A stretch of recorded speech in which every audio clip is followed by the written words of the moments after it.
부산교회 기도집회 추구 생명의 체험과 성장과 사역 16번째 하나님의 갈망과 목적. 하나님의 창조는 그분의 갈망을 이루고 그분의 목적을 성취할 뿐 아니라 우주 가운데에 그분의 갈망을 계시하고 영혼 안에 그분의 목적을 나타낸다. 우리가 만드는 것은 우리 모두의 갈망을 말해주는 법이다. 우리가 많은 말을 하지 않아도 우리가 만든 물건이 우리의 목적을 나타내 준다.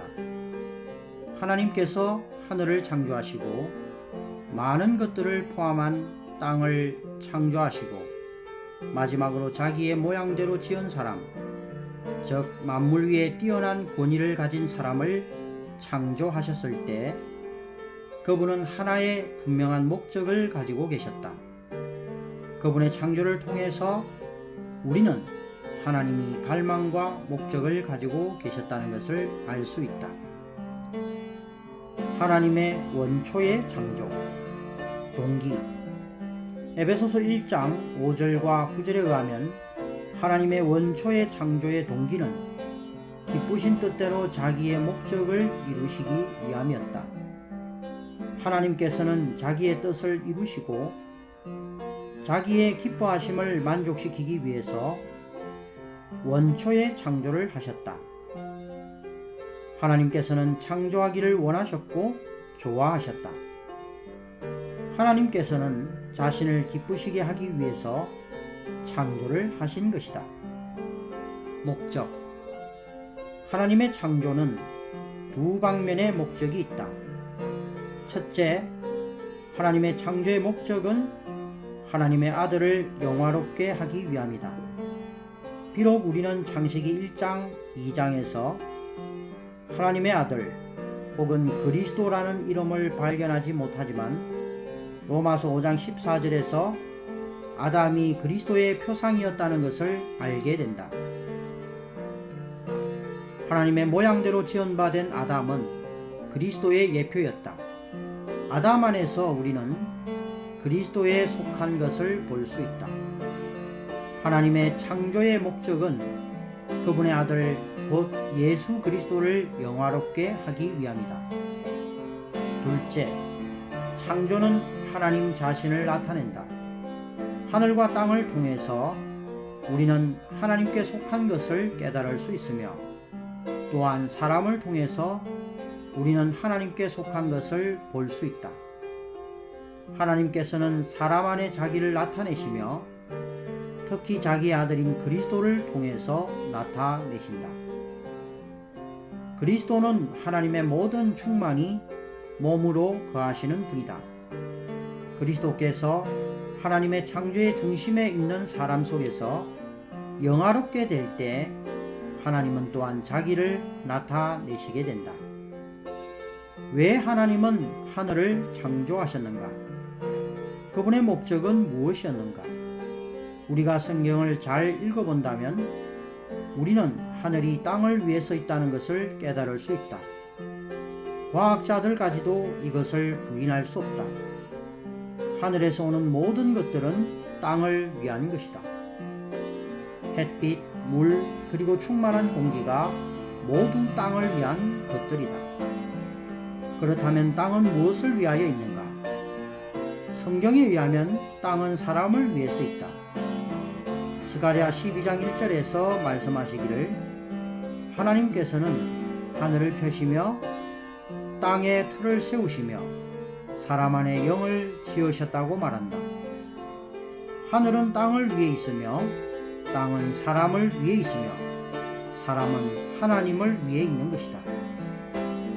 하나님은 사람을 자기를 닮고 자기를 나타내고 자기를 영화롭게 하기 위한 단체적인 실체로 창조하셨다. 근거. 창조의 근거는 하나님의 뜻과 계획이다.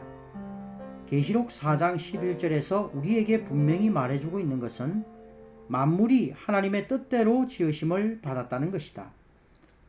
하나님은 뜻을 가지신 분이며 그 뜻대로 자기의 계획을 구상하셨다. 뜻과 계획에 따라서 하나님은 만물을 창조하셨다. 방법. 하나님의 창조의 수단은 하나님의 아들과 하나님의 말씀이었다. 우리가 성경을 볼 때 하나님께서는 하나님의 아들이요 하나님의 말씀이신 그리스도로 말미암아 천지를 창조하셨다는 것을 분명히 알게 된다. 하나님의 아들과 하나님의 말씀은 하나이시다. 우리는 모두 하나님의 영원한 중심 목적은 그분의 아들 그리스도라는 사실을 깨달아야 한다. 성경은 하나님께서 하늘과 땅과 그 밖의 모든 것을 창조하셨을 때 그리스도를 통하여 그리스도로 말미암아 하셨다고 말해준다.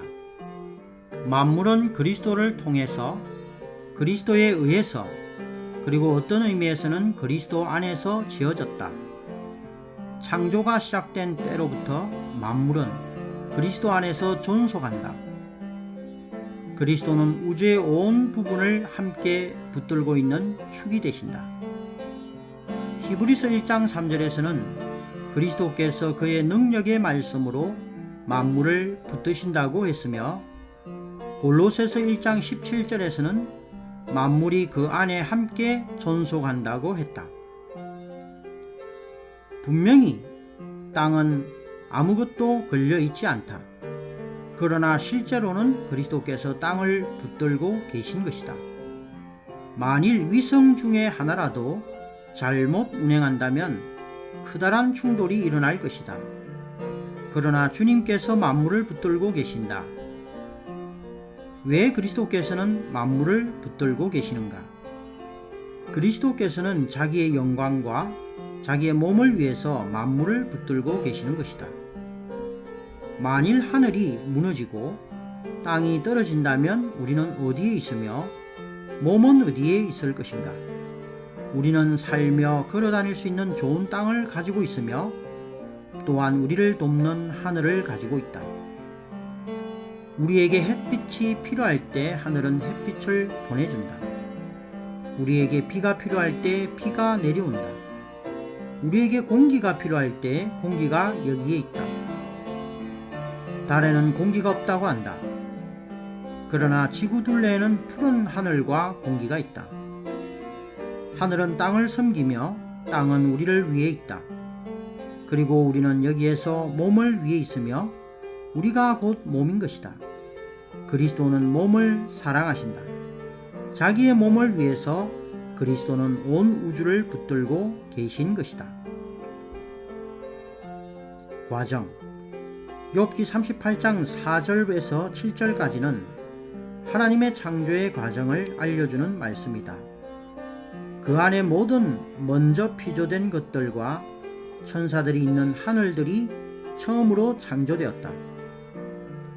어떤 생물들이 있던 것으로 추측되는 땅은 두 번째로 창조된 것이다. 이 사실에 관해서는 분명한 말씀이 없기 때문에 우리는 추측이라는 말을 한다. 말씀 중에 어떤 부분은 우리에게 추측을 허락하기도 한다. 욥기 38장 4절에서 7절을 보면 하나님께서 땅에 기초를 놓을 때에 별들과 천사들이 이미 있었다. 이것은 별들과 천사들이 있는 하늘이 먼저 창조되었으며 땅은 두 번째로 창조되었음을 증명해 준다. 태초에. 이제 우리는 1장 1절을 보기로 하자. 태초에.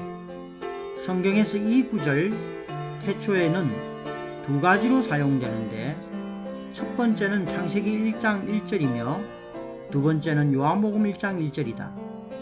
요한복음 1장 1절에서 말씀하신 태초는 창세기에서 말씀하신 태초보다 먼저이다. 요한복음에서 말씀하신 태초는 영원 안에서의 태초, 즉 시작이 없는 태초이다. 창세기 1장의 태초는 시간의 태초, 즉 하나님의 창조가 시작된 태초이다. 요한복음은 영원을 말하는 것이며 창세기는 시간을 말하는 것이다. 하나님의 창조. 태초에 하나님께서 하늘들과 땅을 창조하셨다. 이 문장에서 주어인 하나님은 복수이며 수로인 창조하셨다는 단수로 되어 있다는 것은 매우 흥미있는 일이다. 이것은 여러 명의 하나님이 있다는 뜻인가? 하나님은 한 분이시다. 그러나 하나님은 셋 하나이신 분이시다. 1장 26절에서 하나님께서는 자신을 우리라고 부르시면서 우리가 사람을 만듭시다 라고 하셨다. 하나님은 한 분이시지만 그분을 받는 대명사는 우리이다. 우리는 이를 설명할 수가 없다. 하나님은 한 분이시다. 그러나 셋 하나인 분이시다. 그 삼일 하나님이 창조를 시작하신 것이다.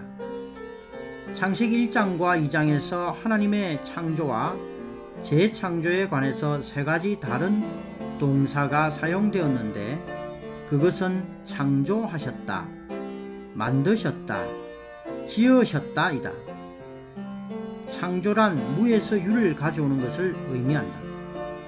오직 하나님만이 창조하실 수 있다. 우리는 창조할 수 없다. 우리는 단지 만들 뿐이다. 만든다는 것은 이미 있는 것을 가지고 그것을 사용하여 다른 것을 만들어내는 것을 의미한다. 첫째 날에 하나님께서는 빛을 창조하지 않으셨으며 셋째 날에도 하나님께서는 땅을 창조하지 않으셨다. 왜냐하면 빛은 거기에 이미 있었으며 땅은 깊은 물속에 잠겨 있었기 때문이다. 첫째 날에 하나님께서는 창조하신 것이 아니라 명령하신 것이다. 빛이 생기라 하심에 빛이 있었다. 셋째 날에 하나님께서는 물에 잠긴 땅에게 죽음의 물 밖으로 드러나라고 명령하셨다. 그것은 창조의 행위가 아니라 만들매 행위였다.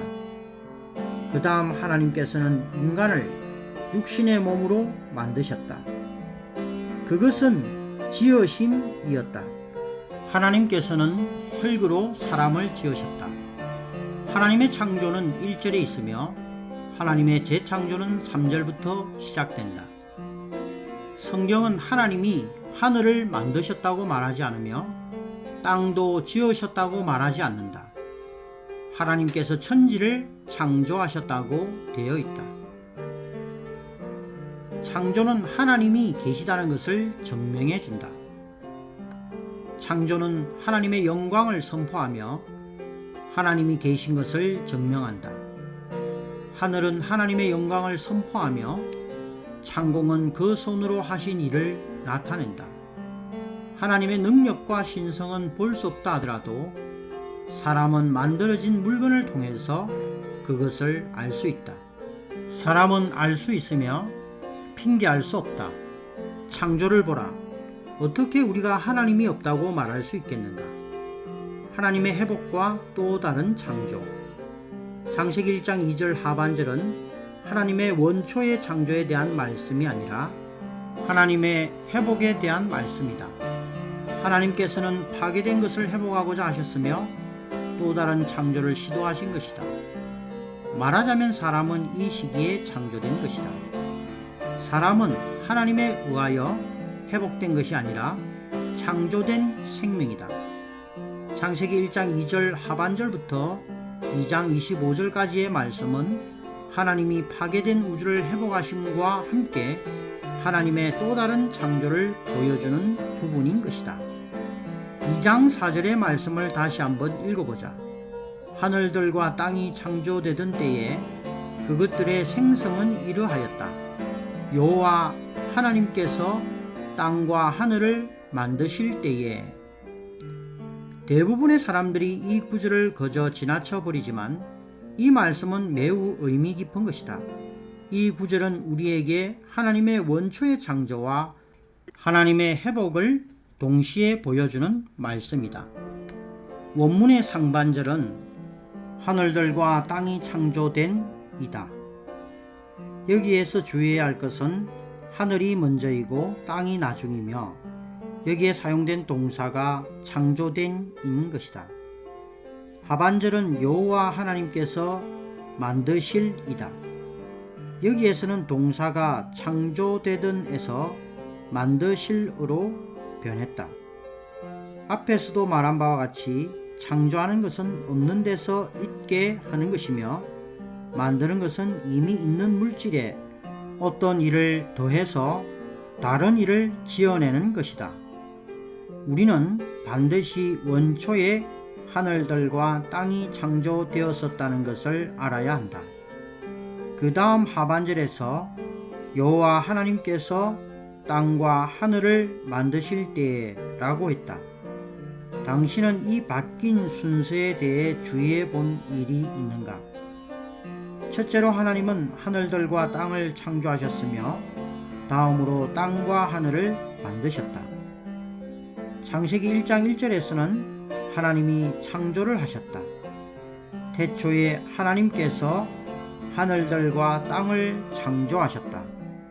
그리고 다음에 3절부터 1장 마지막까지 해서 하나님은 땅과 하늘을 만드셨다.